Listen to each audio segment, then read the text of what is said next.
The most frequent clip somebody sent me was a BBC interview where the person interviewing him was like, so what you're saying is, so what you're saying is, so what you're saying is. But you're saying basically it doesn't matter if women aren't getting to the top, because that's what's skewing that gender pay gap, isn't it? You're saying, well, that's just a fact of life. Women aren't necessarily going to get to the top.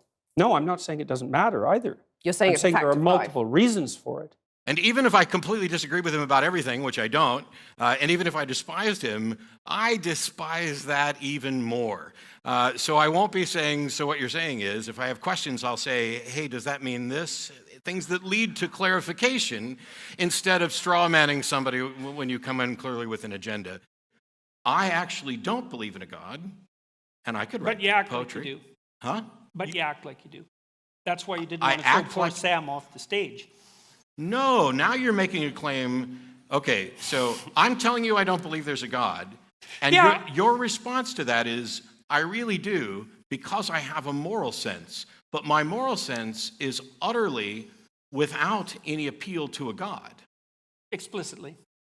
Or implicitly. Maybe. You've already suggested that despite me sitting here and having talked about this for decades, that I don't believe in God, that I actually do because I have a moral code. But my moral code, which I've Well, I was talked more about, specific. I said it was because you didn't want to throw Sam off the stage. Yes, but you didn't even attempt to ask me why I didn't throw Sam off the stage. Well, you can define well-being. That's fine. That's what I'm waiting for. This is what I'm... Well, you can't do it.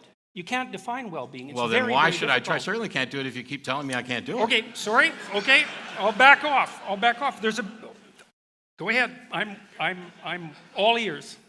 However we're going to define well-being, which is, I say you can start with a couple of foundations. If you start with life is generally preferable to death, health is generally preferable to sickness, happiness is generally preferable to sadness. None of these are absolute locked in stone rules.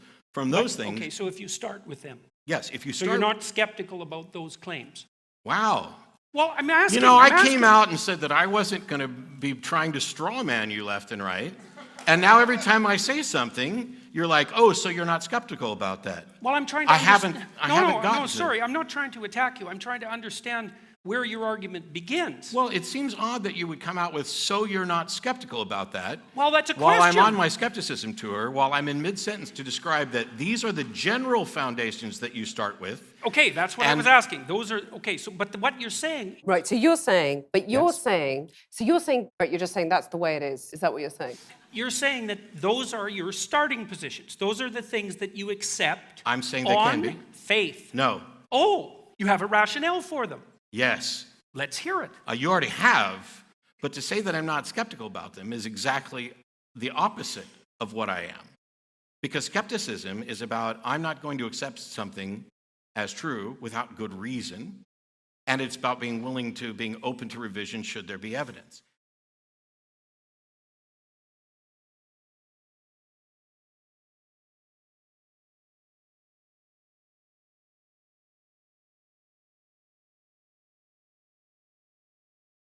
And there's not a secular humanist organization or country on the planet that has ever produced as a good thing, an intentional good thing, rapists and murderers. So, well, that's highly debatable. That's highly debatable. Actually, one it's of the things absolutely true because there's never been a secular humanist government on the planet. I don't know. I think the Soviets were pretty secular No, humanists. Then, I know with all due apologies, you do not know the first thing about what secular humanism is. You should read the Secular Humanist Manifestos, because what happened in Russia, in communist countries, was an institution of a religious-like structure centered around an individual and forced atheism, none of which is consistent with humanism. None of it. And we can talk about this later, and I'll be happy to point you to this, because you can say that it was an atheist thing that went awry, but you can't call it secular humanism. It's just not there. There's no humanism in what was done there. But I'm very, very, very careful with my words.